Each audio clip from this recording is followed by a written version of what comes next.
She had never visited this grave before. She was certain of it. And yet standing before the stone that carried her father's name, not her father, she told herself, her father was alive, sitting in his penthouse 30 floors above the city, her hand would not let go of the rose. The groundskeeper watched her from a distance. He had seen her here before. He was sure of it. Who is buried under that name? Before we begin, tell us in the comments which city you're watching from. And if you're new to the channel, subscribe and turn on notifications so you don't miss our next story. Lena Voss was not the kind of person who got lost. She was the kind of person who confirmed the schedule the night before, arrived 8 minutes early, and always knew exactly which exit to take. So when her father's PR team organized a cemetery restoration charity that Saturday morning, Lena showed up with sensible shoes, a printed itinerary, and zero expectations of anything unusual happening before lunch. The event was straightforward. A handful of the city's wealthiest families had agreed to fund the restoration of a historic cemetery on the edge of the financial district. Photo opportunity. Brief remarks. Check written. Done. Lena wasn't even supposed to be there. Her father had a conflict. She was the substitute, presentable, professional, and reliably unbothered by things like graveyards. For 2 hours, everything went exactly as planned. Then it didn't. She was walking back to the car when she took a wrong turn. It wasn't dramatic. There were no signs pointing her in the wrong direction. She simply followed a path that curved left instead of right, moved between 2 rows of older stones, and stopped. She didn't choose to stop. Her feet just stopped. The grave in front of her was simple. Dark granite. Clean lines. Not neglected, but not recently tended either. She read the inscription once, the way you read something that doesn't make sense the first time. Henrik Voss. 1941 to 1989. Her eyes moved back to the name. Henrik Voss. Her father's name. Her father, who that morning was almost certainly in his penthouse on the 43rd floor, eating the same breakfast he ate every day, reading the same financial papers he always read. Her father, who was 71 years old and very much alive. The logical explanation was obvious. It was a common enough surname. It wasn't even that unusual a first name. Lena was a rational person. She knew this. And yet she stood there for a long time. Longer than made any sense. It wasn't fear. She kept checking for fear and not finding it. What she found instead was something quieter and stranger, a feeling like recognizing a song you can't name. Like walking into a room and knowing, without any reason to know, that something important happened there once. She told herself to keep walking. She didn't keep walking. There was a small vendor near the cemetery gate selling flowers for visitors. Lena had passed him on the way in without a second glance. She bought 1 white rose. She didn't decide to. She was simply standing at the vendor's cart, and then she was handing him money, and then she had a rose in her hand, and she walked back to the grave and placed it at the base of the stone. She didn't take a photograph. She didn't know why that felt important, not photographing it, but it did. She walked to the car. She smiled at the PR team. She said the event had gone well. She said she was glad she came. She was thinking about the name on the stone the entire time. In the back seat of the car, while the driver navigated through lunchtime traffic, Lena searched discreetly on her phone. Henrik Voss. Died 1989. Nothing. No news articles. No obituary she could find.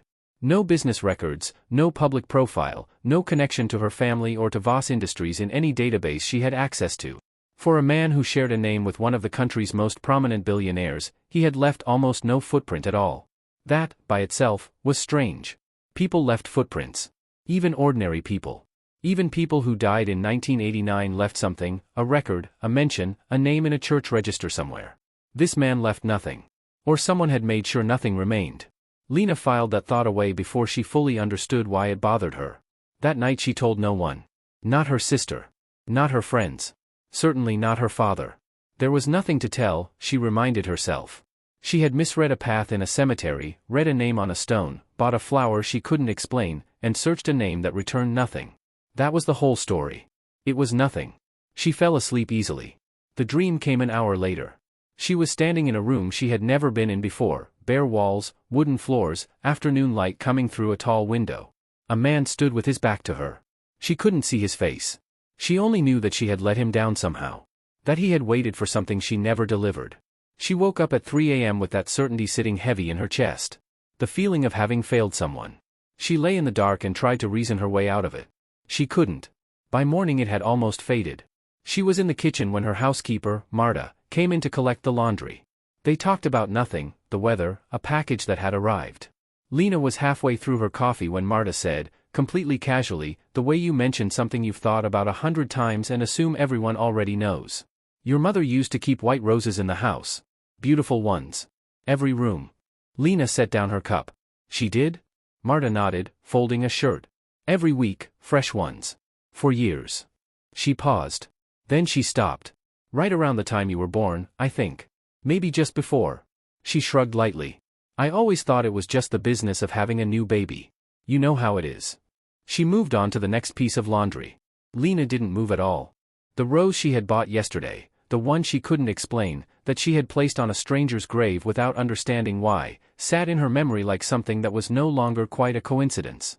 She thought about the name on the stone. She thought about the year, 1989. She thought about the fact that she had no reason, none at all, to feel like she had failed a man she had never met. And for the first time since yesterday, she thought, why did I stop there? If this story is already pulling at you, you're not alone. Drop your thoughts in the comments, we read every one. Subscribe and turn on notifications so you're here when the next chapter arrives. Lena told herself she was visiting her mother for the usual reason, Sunday lunch, nothing more. She had done it 100 times. She knew exactly how it would go, the same dining room, the same careful conversation, the same polite distance that her family had always mistaken for warmth. She told herself the white roses had nothing to do with it. She was lying to herself, and somewhere deep down, she already knew it. The family estate sat 40 minutes outside the city, large, quiet, and immaculately maintained, the kind of house that looked beautiful in photographs and felt slightly too formal to actually live in. Lena had grown up here. She had never quite felt like it belonged to her. Her mother, Elsa, was in the sitting room when Lena arrived.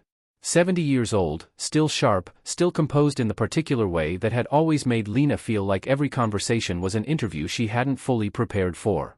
They talked about nothing for a while. The garden. A trip Elsa was considering. The usual. Then Lena said, as casually as she could manage, I saw some white roses at a market yesterday. Beautiful ones. Did you used to keep them in the house? I feel like I remember them from somewhere. She watched her mother's hands. Elsa set down her teacup. She straightened her posture, just slightly, barely noticeable. And then she said, I don't think so. I've always preferred orchids. Now, tell me about this charity event. It was 3 seconds. Maybe 4. But Lena had known her mother her entire life, and Elsa Voss did not move like that when the answer was nothing. After lunch, Lena found a reason to stay. She helped clear the table, asked to use the library to make a few calls, and waited until she heard her mother moving toward the garden. Then she went to the albums. The estate library had an entire shelf dedicated to family photographs, decades of them, organized by year, the kind of careful archiving that spoke of someone who valued appearances and history in equal measure.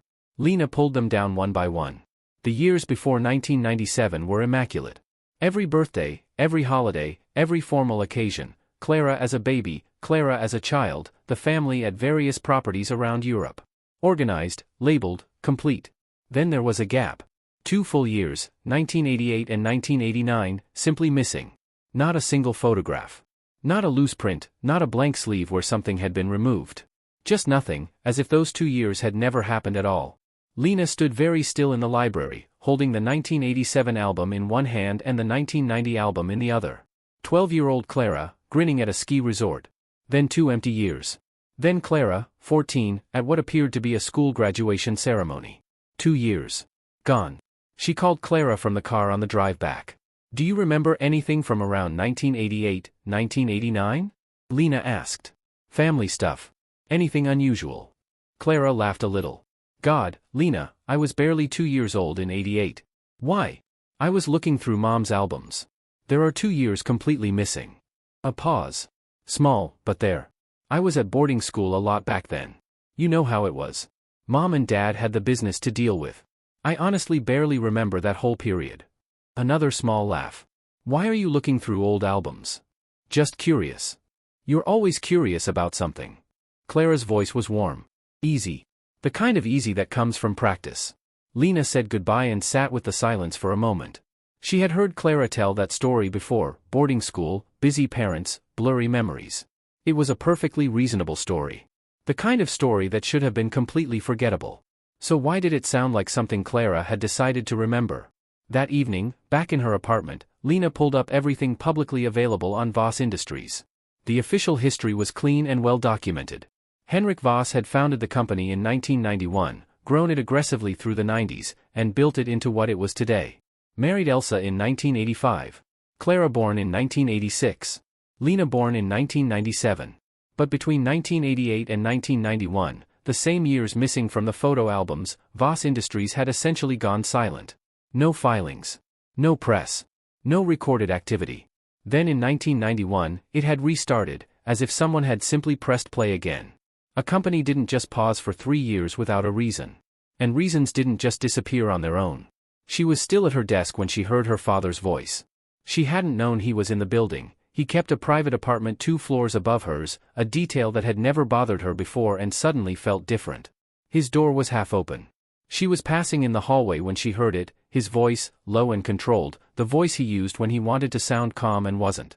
She caught one sentence before she kept walking. She went to the cemetery, Henrik.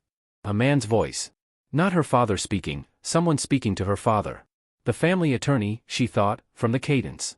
She had heard him on calls before. She kept walking. She did not stop. She did not look back. But she stood in the elevator for a long time after the doors closed, staring at her own reflection and understanding something she hadn't understood before. Someone had known she went to that cemetery. Before she told a single person. The attorney had called her father, and her father had taken the call, and neither of them had mentioned it to her. Which meant they had been waiting. For what, exactly, she didn't know yet. She drove back to the estate that night without calling ahead. Her mother was already in bed. Lena let herself in with her key, went back to the library, and pulled down the albums again. This time she didn't just look at them. This time she checked behind them, the shelf, the wall, the space where the spines rested. The 1988 sleeve was there after all. She had missed it before because it had been slipped behind the 1987 volume, flat against the back of the shelf, invisible unless you were specifically looking. Inside, not a full album. One photograph.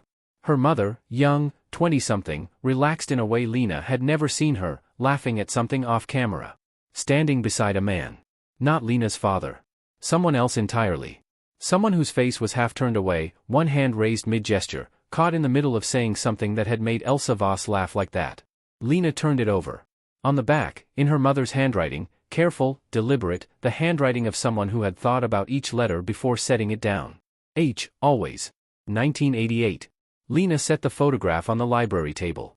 She looked at it for a long time. H. Not a name. Just an initial.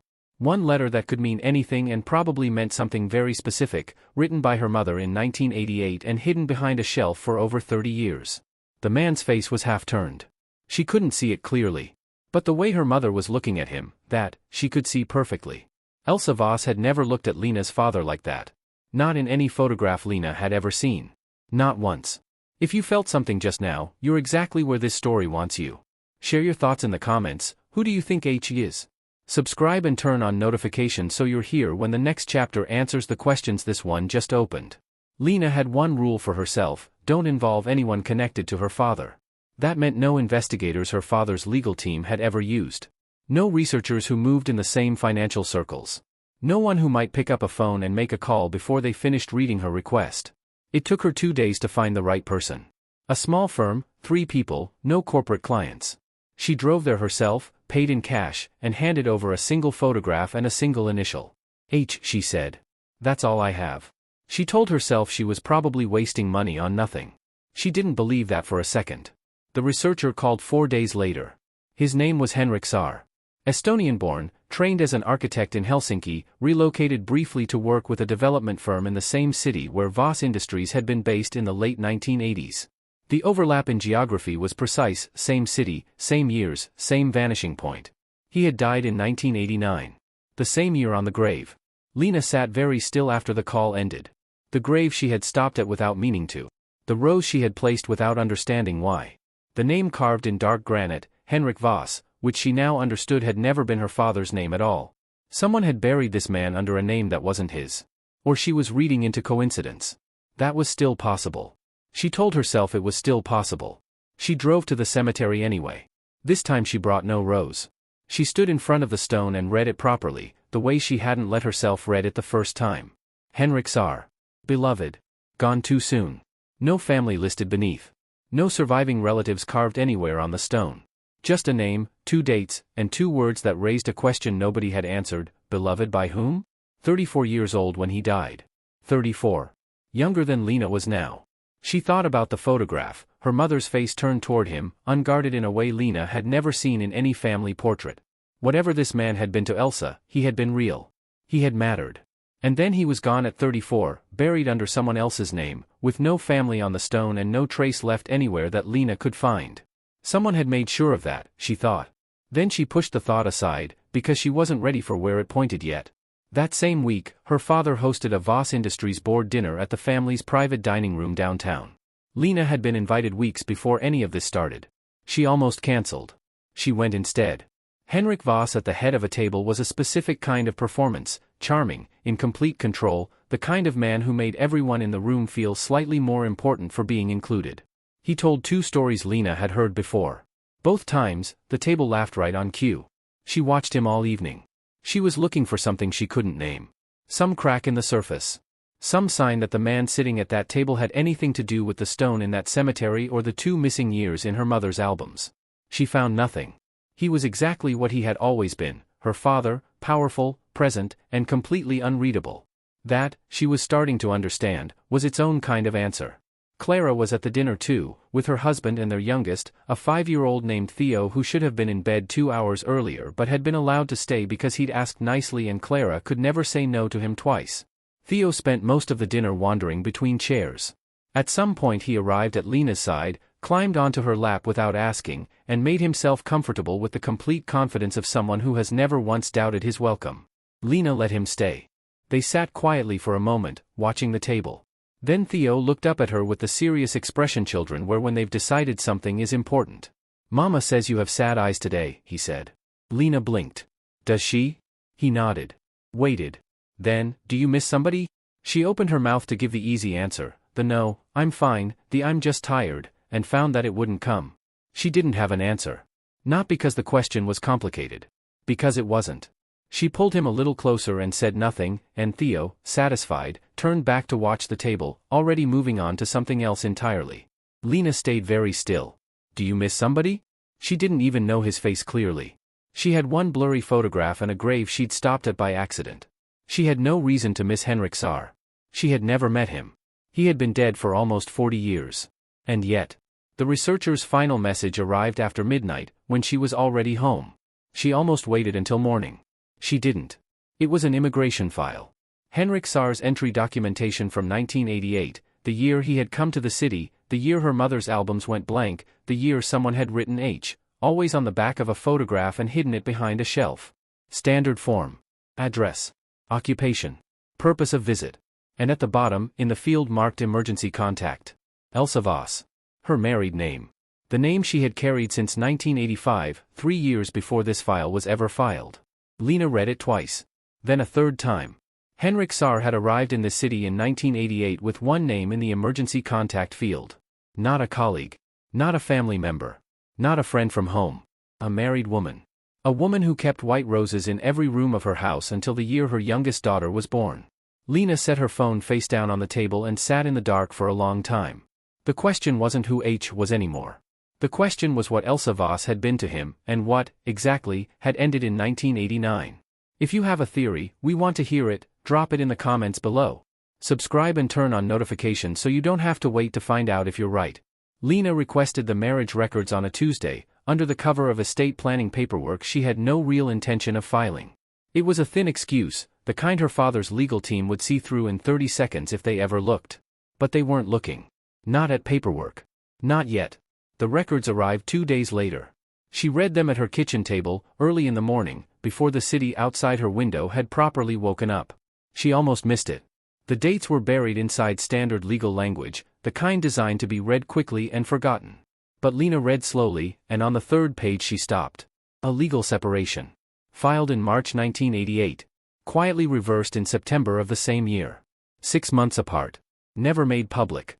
Not a single record of it in any newspaper, any business filing, any official biography of Henrik Voss that she had ever read. 6 months in 1988 when her parents were, on paper, no longer married. The same year Henrik Saar had arrived in the city with Elsa Voss listed as his only emergency contact. Lena set the papers down and looked out the window for a long time. She booked a flight to Helsinki the next morning. The architecture firm where Henrik Saar had trained still existed, smaller now, two of its original four partners long dead, but still operating out of the same building in the city's old quarter. She had called ahead and asked to speak with anyone who had known Saar personally. The receptionist had paused. Then, that would be Mr. Hallinan. He's retired, but he still comes in on Thursdays. It was Thursday. Paavo Hallinan was 80 years old and moved carefully, but his memory was not careful at all, it was precise and immediate, the memory of a man who had spent decades deciding what to keep and what to forget, and had kept everything that mattered. He remembered Henrik Saar without hesitation. Brilliant, he said. Genuinely brilliant. Not the kind of brilliant that needs to tell you. The kind that just works and lets the work speak. He was quiet for a moment. He was very private. But you could see, there was someone. A woman he couldn't stop thinking about. Never said her name. Not once. Did you know she was married? Lena asked. Hallinan looked at her steadily. We all knew. He didn't say it, but we knew. There are things you can see in a man. He folded his hands on the table. He was building her a house. That's how serious it was. A private residence, outside the city. Beautiful plans. He worked on them for over a year. She never moved in. No. He said it simply, without judgment. He died before it was finished. And I suppose she had reasons of her own. He looked at Lena for a moment longer than felt comfortable. Are you writing something? You said research, but... Just trying to understand something, Lena said. He nodded, as if that were a complete answer. Maybe it was. The property records took most of the following day. The house was registered under a shell company, no individuals named, no direct trail. But the shell company connected to a financial account, and the account had been closed in 1991. The same year Voss Industries had restarted after its 3-year silence. Lena stared at that date for a long time. Then she got in her car. The house was 2 hours outside the city, down a road that had been well maintained once and was now simply functional. It sat at the edge of a tree line, unoccupied, the kind of empty that isn't neglect but decision. Someone had chosen not to sell it, not to rent it, not to touch it. She used the property filing to get the access code from the management company. She told them she was considering purchasing it. They gave her 20 minutes. Inside, the house was bare. Wooden floors. Tall windows.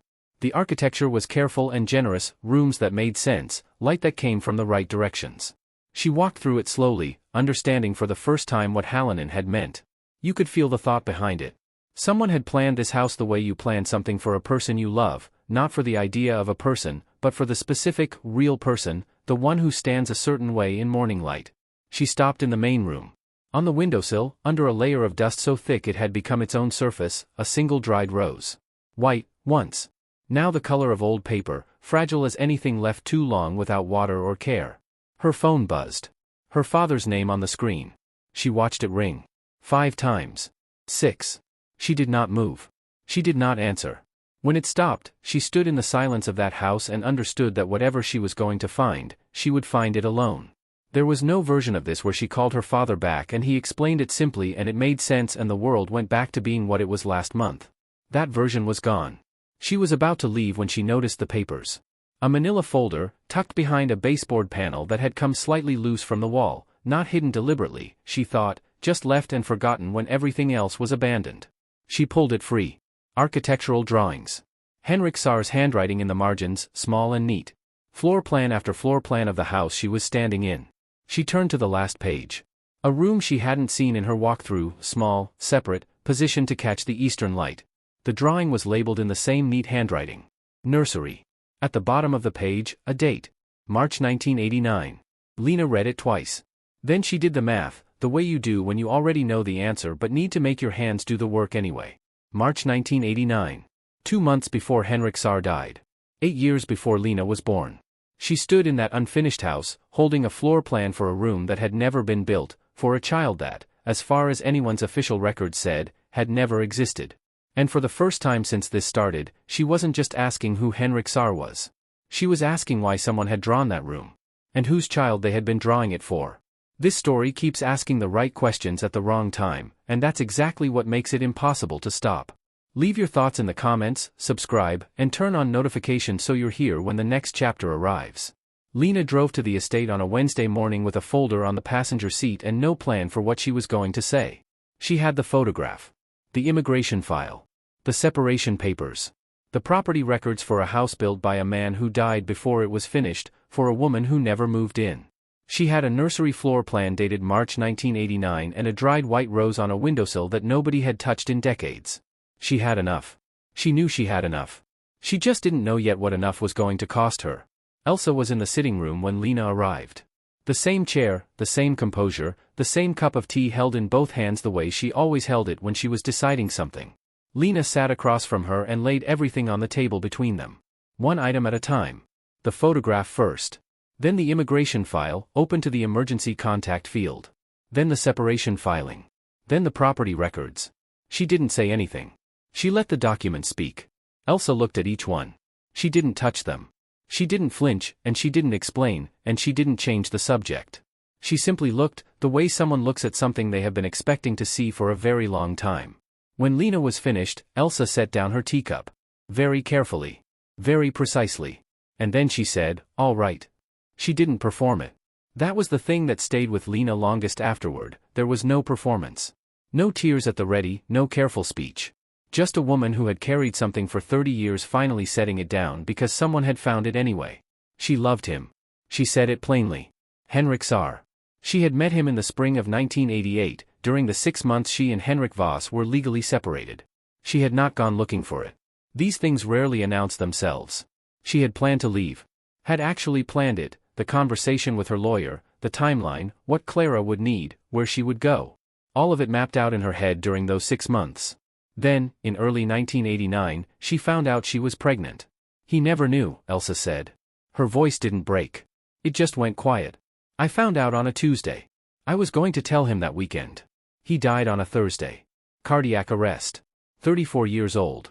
They're in the morning and gone by afternoon, the way life sometimes simply decides it's finished without asking anyone's permission.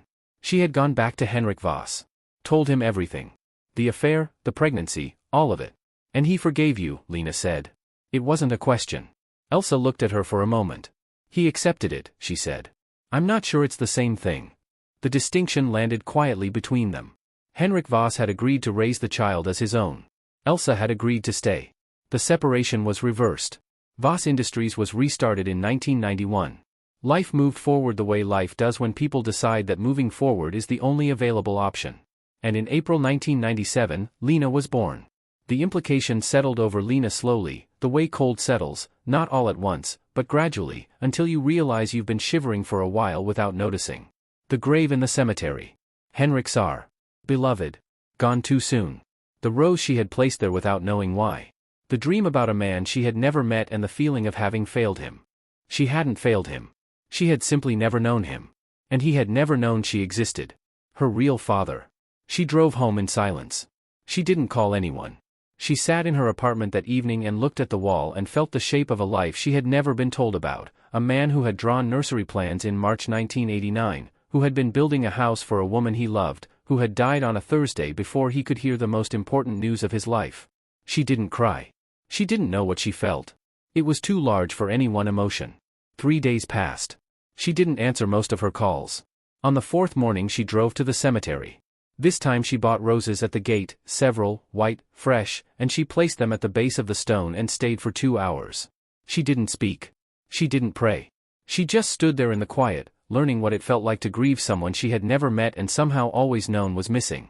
She was still trying to understand the shape of it when Clara called that evening. Mom told me, Clara said. Her voice was careful. Measured. The voice of someone choosing each word before releasing it. She told you? Not today. Years ago. When I turned 30. A pause. She told me the same story, Lena. The affair, Henrik Saar, the pregnancy, coming back to Dad. All of it. Lena waited. But there's something, Clara stopped.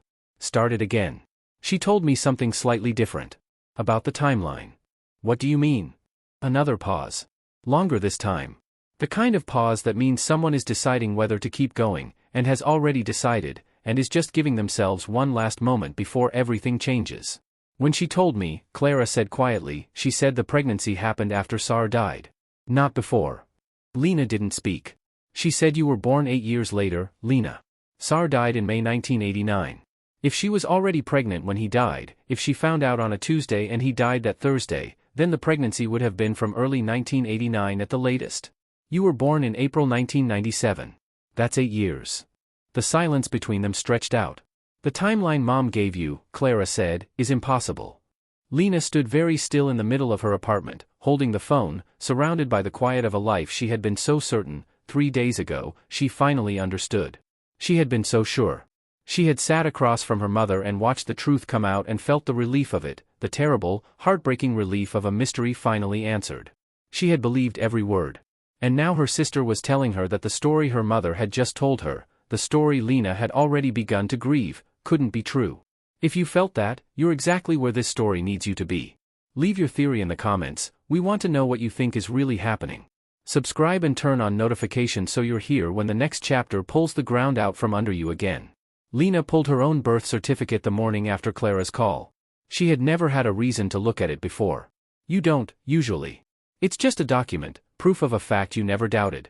She found it in the estate archives where her father kept copies of everything important, filed under her name in alphabetical order, next to Clara's, next to their parents' marriage certificate.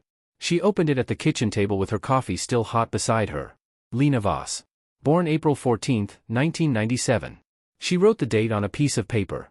Then she counted backward 9 months. A full-term pregnancy beginning in April 1997 would have started in July 1996. Henrik Saar had died in May 1989. July 1996 was 7 years after his death. 7 years. She set her pen down. The coffee went cold. She told herself there was still an explanation. There was always still an explanation.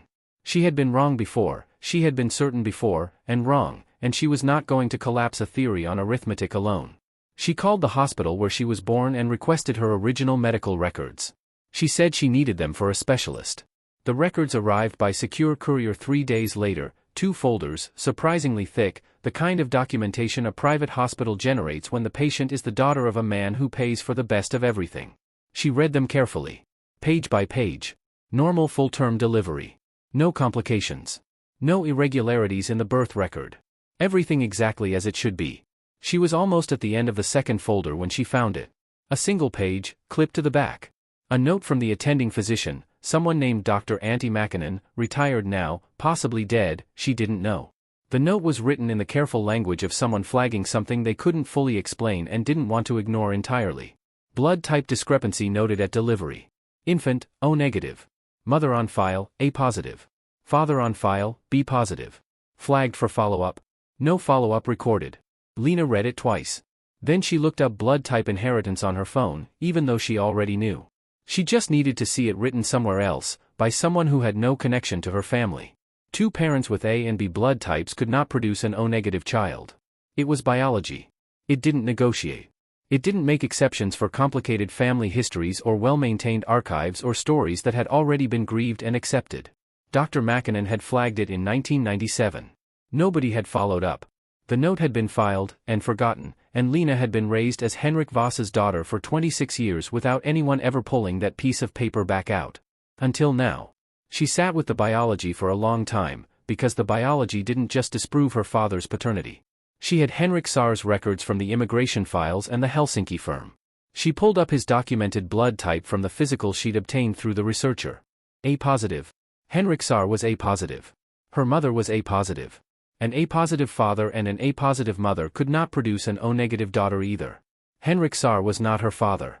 Her mother's confession, the one Lena had already grieved, the one she had already shaped a new understanding of herself around, was not just incomplete. It was biologically impossible. Someone had given her a story that felt true in every emotional detail and was false in every medical one. And Lena didn't know yet whether her mother had known it was false, or whether Elsa had been given a story herself. She called the researcher. He had been working on something already. She could hear it in the way he answered, the particular energy of someone who has found something they weren't expecting and hasn't decided yet how to say it. I went further back on your father, he said. Voss family history. Pre-company. Pre-marriage. A pause. Henrik Voss had a younger brother. Lena said nothing. Estranged. Removed from all family records in 1991, same year the company restarted, same year the shell account that owned that house was closed. No public mention of him anywhere after that point. It's a very clean removal. The kind that cost something. What was his name? That's the thing. Another pause. His registered name was also Henrik. Henrik Voss, the younger. It appears the family had a tradition with firstborn sons, the name passed down. But the brother changed his name at some point after the estrangement. Whatever he's called now, it isn't Henrik Voss. Lena pressed her fingers to the bridge of her nose. 2 men named Henrik. A brother erased from the record in the same year a company restarted and a shell account was closed. A note about a blood type that nobody ever followed up on. A mother's confession that was emotionally perfect and mathematically wrong. Can you find him? She asked. The brother? Already did. The researcher's message came through while she was still on the call, a follow-up text, a single document attached. She opened it. A current address. A current name, different from the one he'd been born with. A photograph, grainy, taken from a distance, a man in his late 60s, white-haired, standing outside a building she didn't recognize. And below the photograph, 1 line of text from the researcher. He's been watching your family for years. The moment I made contact, he requested a meeting. His words, tell her I've been waiting. Lena set her phone face down on the table. She had come into this looking for the name on a grave. She had found an affair, a confession, a timeline that didn't add up, and a blood type that made everyone's story impossible. And now there was a man she had never known existed, a man with her family's name, erased from all records in 1991, living quietly under a different identity, who had apparently been watching from a distance for years. Who had been waiting for her. Whatever you're thinking right now, leave it in the comments. This story is asking questions that only get harder to stop thinking about. Subscribe and turn on notifications so you're here when the man who has been waiting finally speaks. He had chosen a cafe near the river. Small, unremarkable, the kind of place nobody from her father's world would ever eat breakfast. She understood the choice immediately. Marcus was already there when she arrived. 68 years old, white-haired, sitting with both hands around a coffee cup, watching the door. Not anxiously. Patiently. The way someone waits when they have been waiting for a very long time and have made peace with the duration. She recognized him, and then immediately couldn't explain how, because she had never seen his face before. Not visually. It wasn't his face. It was the way he went still when she walked in. A particular quality of stillness, like a room that holds its breath. She had seen that quality somewhere before. She sat down across from him. Neither of them spoke for a moment. Then he said, I wanted to see if you had questions. Not hello. Not you must be Lena. Not an apology or an explanation or a claim. Just that.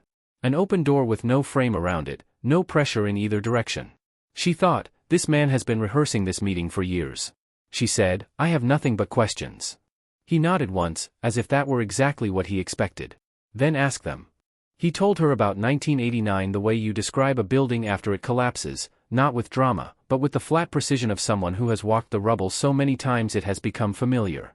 He and Henrik had built the company together. Not equally, Henrik was older, controlled more, held more, but together. Marcus had been essential in the early years, the kind of essential that doesn't appear in official histories because the man who holds the power writes the official history. The falling out was catastrophic and fast.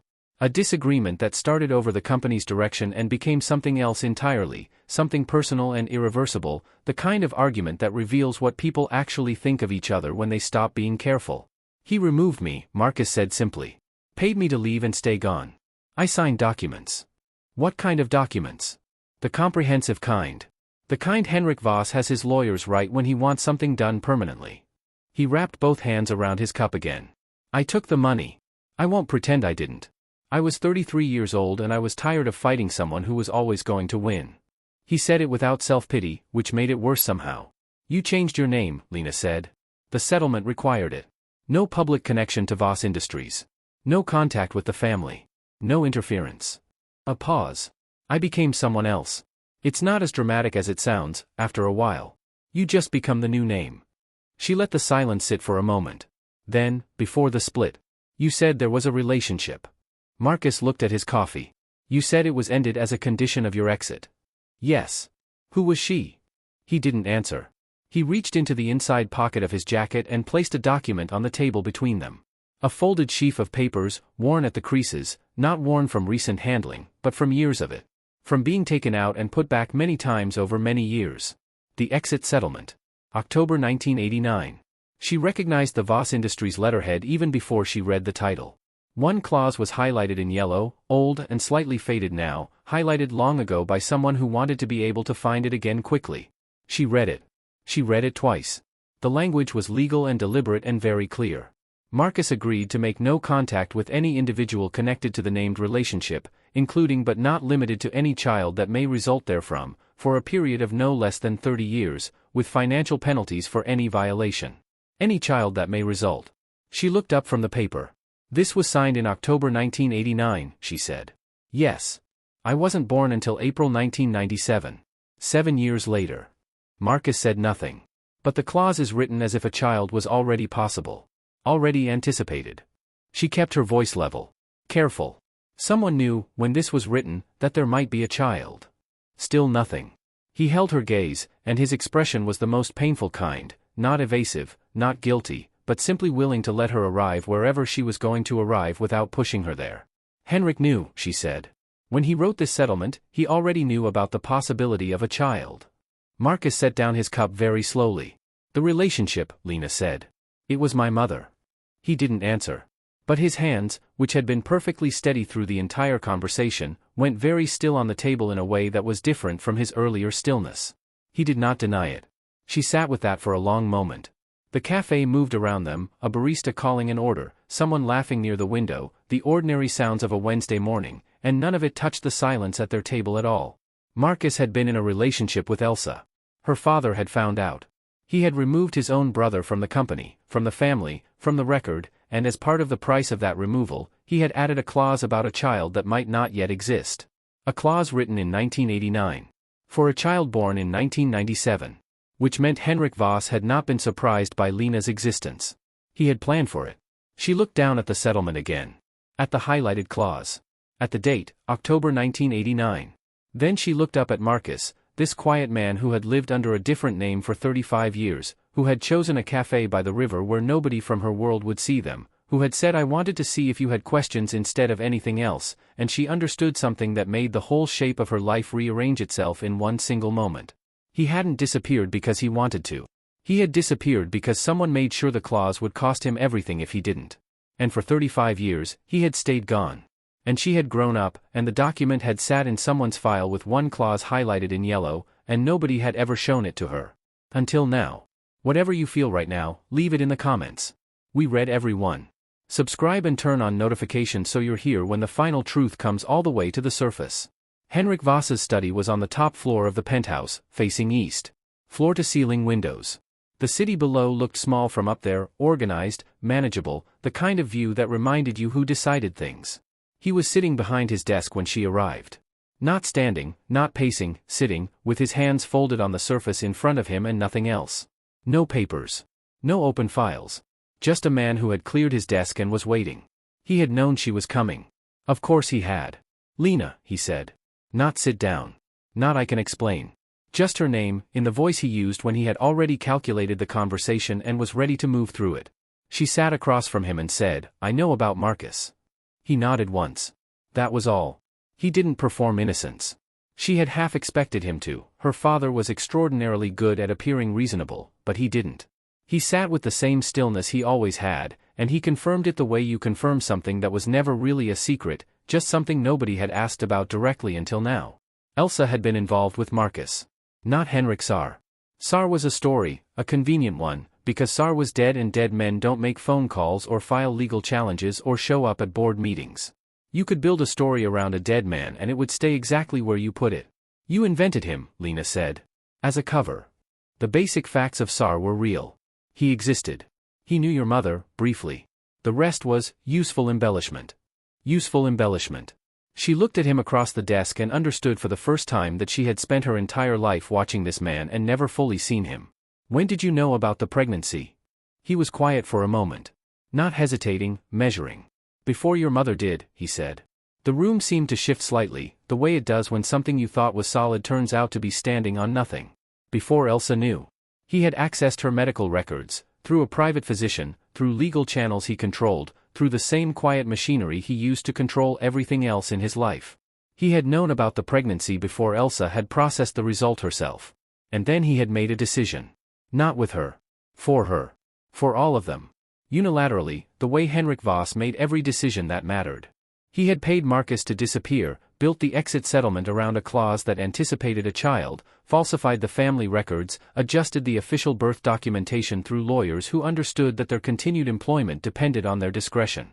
He had given Lena the Voss name, the Voss estate, the Voss inheritance. He had built a life for her. "You falsified my birth records," she said. "I secured your future." "That's not the same thing." "In my experience," he said, "it often is." She thought about Marta mentioning white roses, until the year Lena was born, then she stopped entirely. She thought about her mother's teacup going down too fast at the mention of roses. All of it calculated. All of it managed. Even Elsa's grief had been directed, shaped, allowed to exist only within boundaries her husband had drawn. "Why?" Lena said. "If the marriage was already finished. If you knew she'd been with Marcus. Why raise his child? Why not just?" "Because she was mine," he said. The word landed like something physical. Marcus had already taken the company's early years, my trust, my time. He was not going to take a child with my name. A daughter raised in my house, carrying my history forward, that was not something I was prepared to give him. A pause.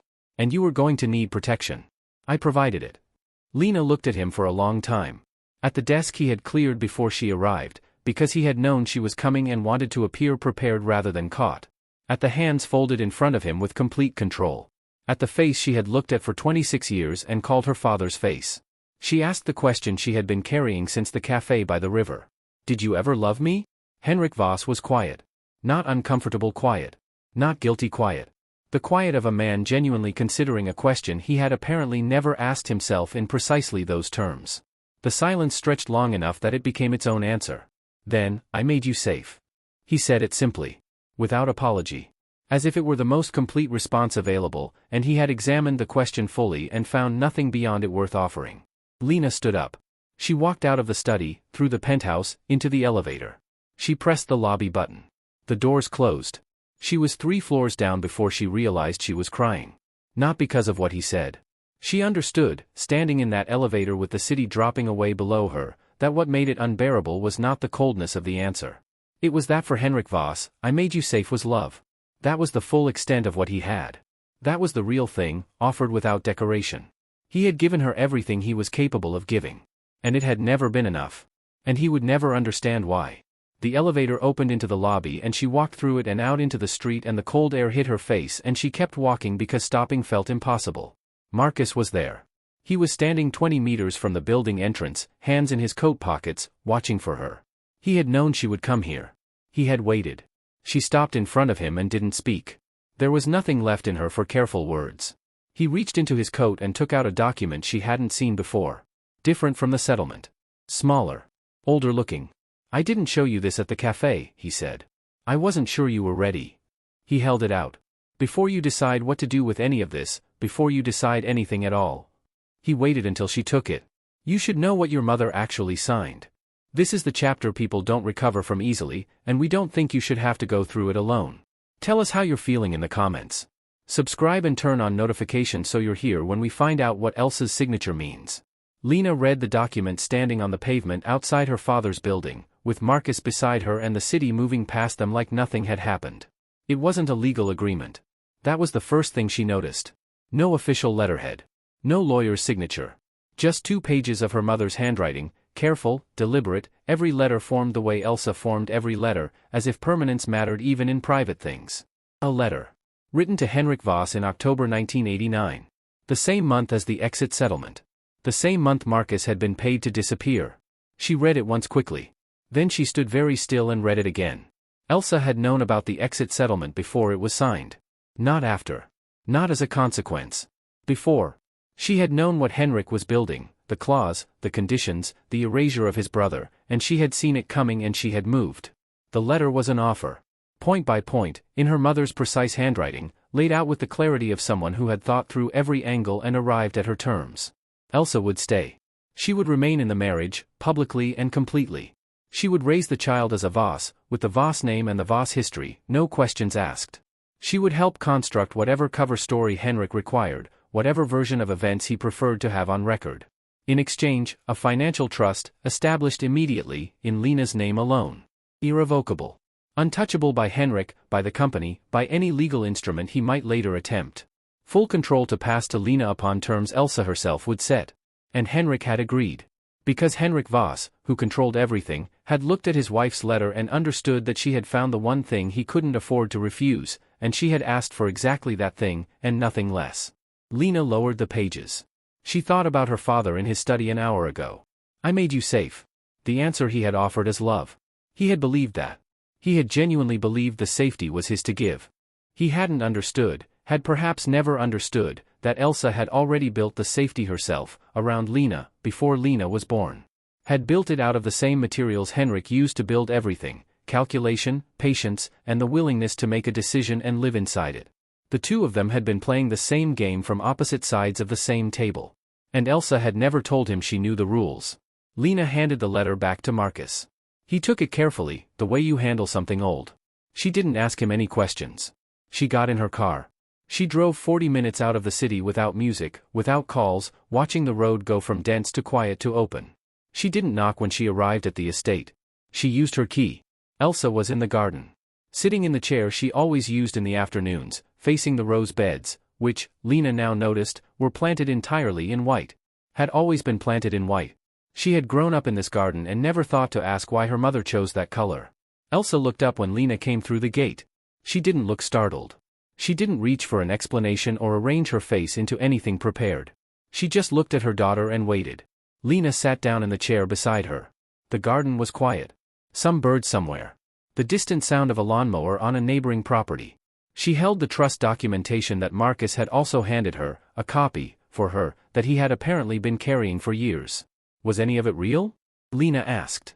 Elsa was quiet for long enough that the question seemed to settle into the ground between them, something that needed to be sat with before it could be answered.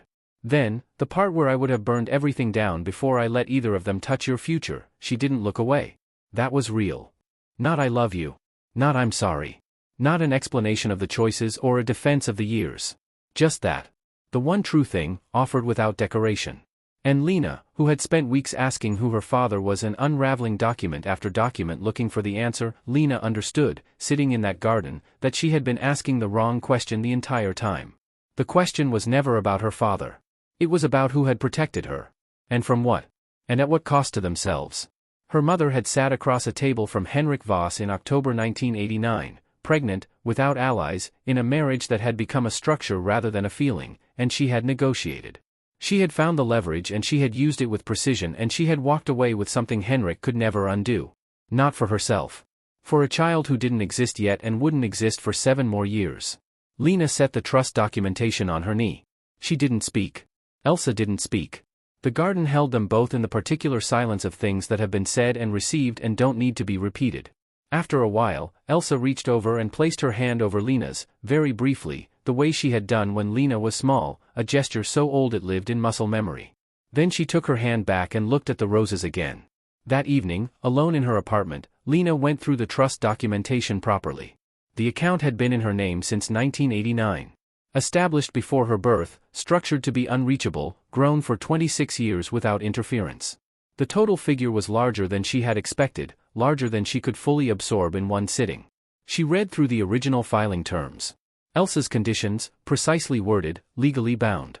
At the bottom of the 3rd page, a clause she almost missed, buried in the standard language of succession and authority, easy to overlook if you weren't reading carefully. Upon the beneficiary's 30th birthday, full executive authority to review, restructure, or dissolve any holdings connected to Voss Industries passed entirely to Lena. Not suggested. Not permitted. Mandated by the document her mother had negotiated in 1989 and Henrik had signed and apparently never fully read. Lena looked at the date at the top of her own birth certificate, which she had looked at so many times in the past weeks that she could see it without opening it. April 14, 1997. She checked her phone. Today was April 3, 2027. Her 30th birthday was in 11 days. Elsa never stopped protecting her daughter, not for a single day.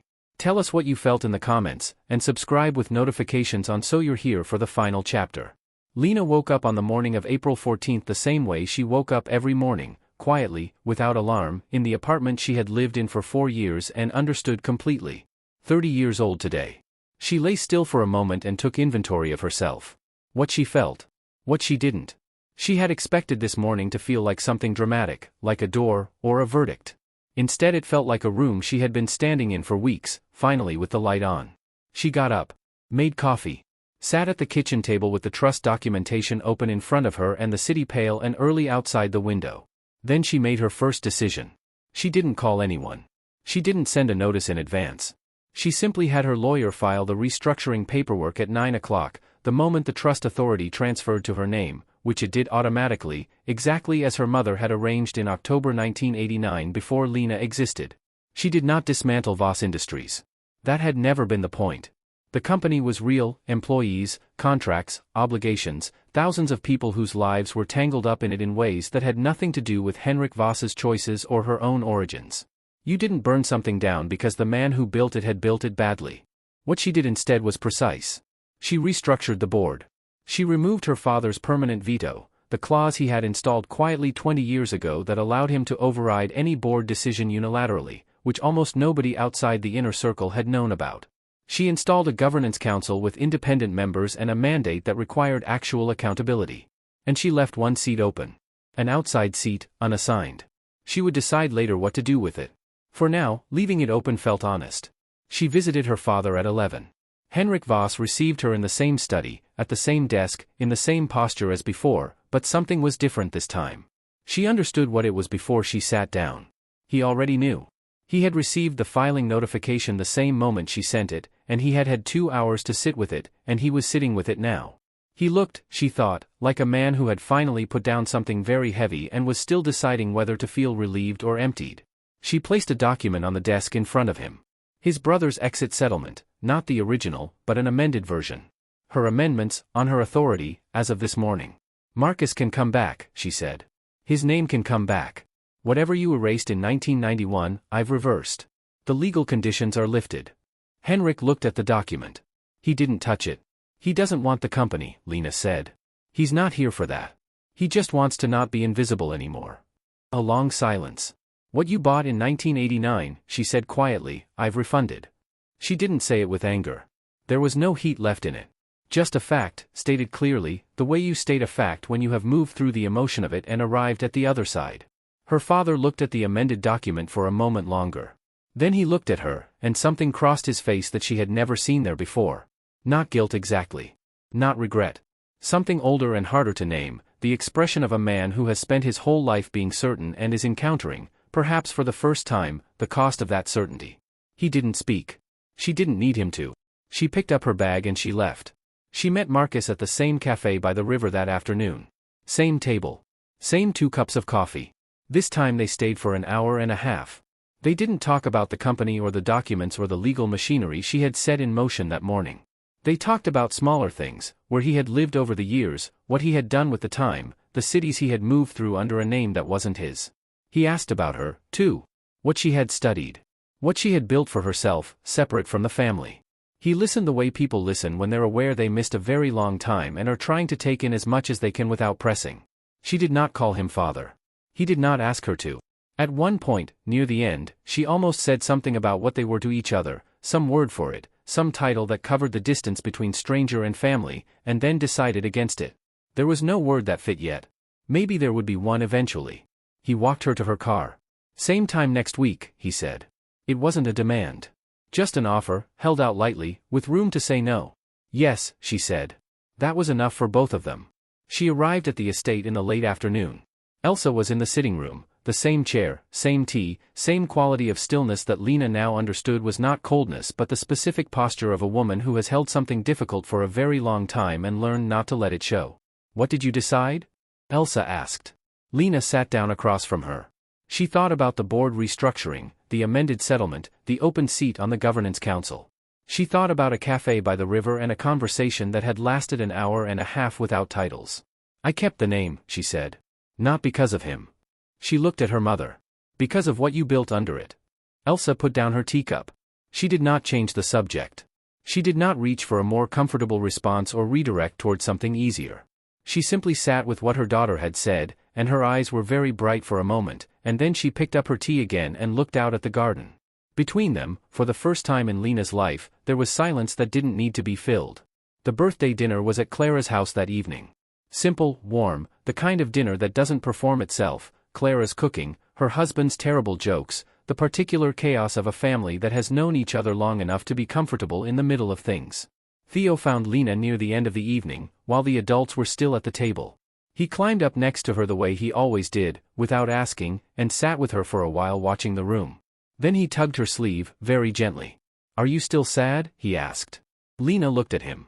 He was watching her with the complete seriousness that 5-year-olds bring to important questions, no performance, no comfort strategy, just a genuine inquiry from someone who had noticed something and wanted to know.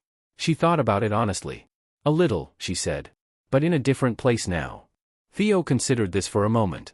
Then he nodded, satisfied, and leaned against her shoulder and went back to watching the room. He accepted this completely. As if a little sad in a different place was a perfectly reasonable thing to be, and no further action was required from either of them. Lena put her arm around him and stayed at the table a while longer. She went to the cemetery the next morning. Early, before the city was fully awake. She bought one white rose at the gate, just one, from the same vendor, who recognized her now with a small nod, and she walked the familiar path to the familiar stone. Henrik's R. Beloved. Gone too soon. She stood there for a moment. She thought about a nursery floor plan dated March 1989. A man who had been 34 years old and building a house for someone he loved and had died on a Thursday before the weekend arrived. She thought about the word beloved carved into granite by someone who had cared enough to put it there, even without a family name beside it. He had not been her father. The biology had settled that, and the documents had confirmed it, and she had made her peace with the grief of that particular answer. But he had been real. And he had been loved. And nobody had placed anything on this stone in a very long time, except her. She set the rose at the base of the stone. She stood there a moment longer, not in sadness exactly, but in the particular quiet of acknowledging something true. Then she turned and walked toward the exit. She didn't look back. The name she carried was her own now. Not because of who had given it to her, or what it had cost, or the architecture of decisions built around her before she was born. Because she had chosen it. On her own terms. As of this morning. That was the only kind of name worth keeping. Thank you for staying with Lena all the way to the end. If this story meant something to you, tell us in the comments, and if you want more stories like this one, subscribe and turn on notifications. Every story we tell is for people who believe the truth, however long it takes, is always worth finding.